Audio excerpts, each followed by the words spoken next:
எடுத்துக்கணும் சரியா. ஸோ வந்து 2-3 டேட்ஸ் நல்லா ஸ்வீட்டுக்கு, அப்புறம் வந்து பனானா செவ்வாழைப்பழம் எடுத்துருக்கேன், 2 செவ்வாழைப்பழம். ஓகே, அப்புறம் வந்து பால் காய்ச்சி ரெடி ஆகிறதுக்கு பண்ணியாச்சு.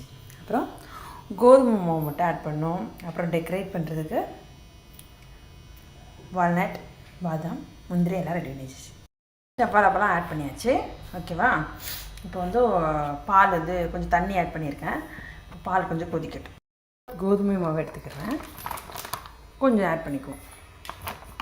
எல்லாம் நமக்கு தோன்ற அளவு. ஓகேவா. ஓகேன்னு தான் நினைக்கிறேன். மில்க் ஆட் பண்ணல, ஃபஸ்ட்டு கொஞ்சம் பிளெண்ட் பண்ணிக்குவோம். மில்க் ஆட் பண்ணுறதுக்கு முன்னாடி கொஞ்சம் பிளெண்ட் பண்ணி எடுத்திருக்கேன். கொஞ்சம் மில்க் ஆட் பண்ணிட்டு இருந்தால் டேஸ்ட்டு ஸ்மெல் நல்லா வருது. இதான் ஃபஸ்ட் டைம் பண்ண போகிறேன், எப்படி வருது தெரியலையே.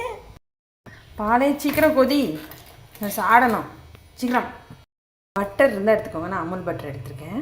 கொஞ்சம் கம்மியாக இருக்குது. ஓகேவா. அதனால் நாட்டு சக்கரை மட்டும் ஆட் பண்ணியிருக்கேன். இல்லை டேட்ஸ் ஆட் பண்ணிக்கலாம். ஃபஸ்ட்டு டேட்ஸ் ஆட் பண்ணிட்டேன்ல, சரி கொஞ்சம் நாட்டு சக்கரை ஆட் பண்ணிக்கோன்னு ஆட் பண்ணியிருக்கேன். இதெல்லாம் போட்டாச்சு. இது ஒரு சின்ன பிளெண்ட் மட்டும் பண்ணி எடுத்துக்கணும், டெக்கரேஷன் பண்ணுவோம்ல. 1 செகண்டில் பிளெண்ட் ரெடி ஆகிட்டு ஆட் பண்ண போகிறோம். ஓகேவா.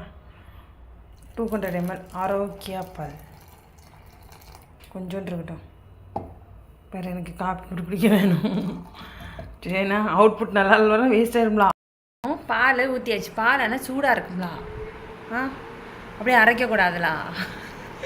அதில் அது வரைக்கும் நான் டிவி பார்த்துட்டு இந்த நேரம் ஆற வைப்போம். ஓகே, எக்கு சேர்க்கணும் சரியா. இதையும் சேர்த்து தான் பீட் பண்ணணும். இப்போ நம்ம பால் ஊற்றிருக்கோம்ல, அப்போ ஊற்றிக்கலாம். இப்போ பேன் கேக்கு பேட்டர் ரெடி பண்ணியாச்சு. ஓகேவா. இப்போ அடுப்பில் வச்சாச்சு. கொஞ்சம் பட்டர் அதை போட்டு கொஞ்சம் ஆட் பண்ணிட்டு, ஓகேவா, சின்ன சின்னதாக சுட்டு எடுப்போம். கரண்டி இருக்கிற கரண்டி வச்சு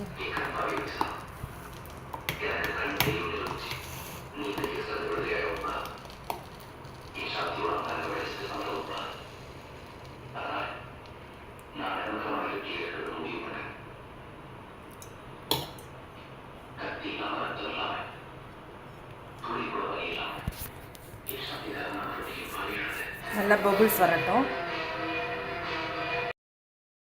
ஃபைனல் பேன் கேக் கொஞ்சம் சொதப்பியிருக்கேன். நான் taste wise is perfectly good.